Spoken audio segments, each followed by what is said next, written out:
US dollar के comparison में Indian rupees लगातार वीक होता जा रहा है और जितना ज्यादा रुपीस वीक होगा उतनी ज्यादा महंगाई बढ़ेगी और ये आपके पोर्टफोलियो को सीधा अफेक्ट करेगा, चाहे आपने स्टॉक्स बाय किए हो या गोल्ड बाय किया हो या फिर फ्यूचर में फॉरेन ट्रिप का सोचा हो।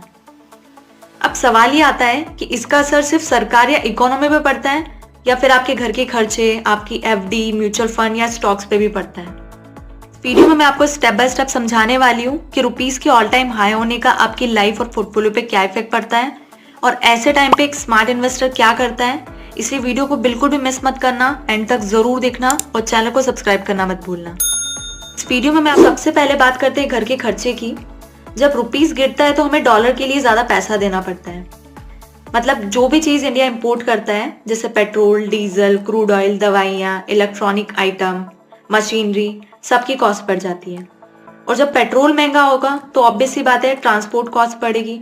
ट्रांसपोर्ट कॉस्ट बढ़ेगी तो सब्जी, फ्रूट, कपड़े, हर चीज के रेट ऊपर चले जाएंगे। मतलब महंगाई का आपके घर के बजट को डायरेक्टली हिट करेगी। अब बात करते हैं आपकी सेविंग्स की। आपको लगता है एफडी सेफ होती है, राइट? हाँ, सेफ होती भी है, लेकिन प्रॉब्लम यह है कि अगर आपको एफडी पे 6 to 7% रिटर्न मिल रहे हैं और इन्फ्लेशन 8 to 9% पे पहुंच गया है तो असली टर्म्स में आपके पैसों की वैल्यू कम हो रही है। मतलब आपके अकाउंट में नंबर्स तो बढ़ रहे हैं लेकिन खरीदने की पावर घटती जा रही है। और म्यूचुअल फंड की बात करें तो डेब्ट फंड पर प्रेशर पड़ता है। स्टॉक्स की बात करें तो इम्पैक्ट इसमें मिक्स होता है। जो कंपनी इंपोर्ट पे डिपेंड है जैसे कि ऑयल मार्केटिंग या फिर इलेक्ट्रॉनिक्स, उनको नुकसान होता है, लेकिन जो एक्सपोर्ट करती हैं जैसे कि आईटी और फार्मा, उनको फायदा मिल सकता है। मतलब मार्केट अनइवन हो जाता है, कुछ सेक्टर्स डाउन होते हैं तो कुछ ऊपर होते हैं। अब स्टॉक मार्केट के लिए एक और इम्पॉर्टेंट एंगल है फॉरेन इन्वेस्टर्स। जब रुपीस वीक होता है तो फॉरेन इन्वेस्टर्स को इंडिया में पैसे लगाने में दिक्कत होती है क्योंकि उनके लिए रिटर्न्स कम हो जाता है और इसी वजह से एफआईआई सेलिंग भी देखने को मिलती है और मार्केट में वॉलेटिलिटी बढ़ जाती है। तो अगर आप इक्विटी में इन्वेस्ट करते हो तो आपको ये समझना होगा कि शॉर्ट टर्म में मार्केट पे प्रेशर आएगा लेकिन लॉन्ग टर्म में एक्सपोर्टर और ग्लोबल बिजनेस को फायदा हो सकता है। अब आते हैं एक सेफ हेवन एसेट पे जो कि है गोल्ड।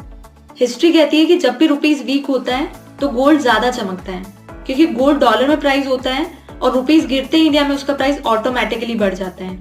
इसीलिए अगर आपके पास डॉलर एसेट है, चाहे म्यूचुअल फंड्स के थ्रू हो चाहे डायरेक्ट हो, तो वो आपको एक हेज प्रोवाइड करेगा। मतलब अगर रुपीस गिर रहा है तो डॉलर वाला इन्वेस्टमेंट आपको बचा लेगा। तो अब सवाल ये है कि ऐसे टाइम पे एक स्मार्ट इन्वेस्टर क्या करता है। सबसे पहले तो वो पैनिक नहीं करता है। मार्केट गिरे या रुपीस वीक हो, घबराहट से सिर्फ गलत डिसीजंस होते हैं। दूसरा, पोर्टफोलियो डाइवर्सिफाई करता है। थोड़ा पैसा एफडी या सेफ एसेट्स में, थोड़ा इक्विटी में, थोड़ा गोल्ड में, थोड़ा डॉलर बेस्ड एसेट्स में। मतलब एक जगह पे अपना पैसा बांध के नहीं रखता है।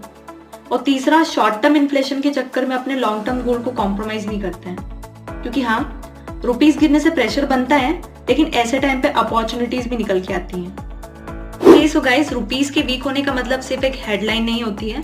इसका मतलब है कि आपके खर्चे बढ़ने वाले हैं और आपके एफडी और म्यूचुअल फंड के रिटर्न्स दबने वाले हैं। स्टॉक मार्केट में वॉलेटिलिटी बढ़ेगी और अगर आपने डाइवर्सिफाई नहीं किया तो असली लॉस आपका होगा, समझ लो। तो अगर आपको ये वीडियो हेल्पफुल लगी हो तो एक लाइक जरूर करना और अपने दोस्तों के साथ शेयर करना मत भूलना ताकि उनको भी समझ आए कि रुपीस के वीक होने का, गिरने का मतलब क्या होता है।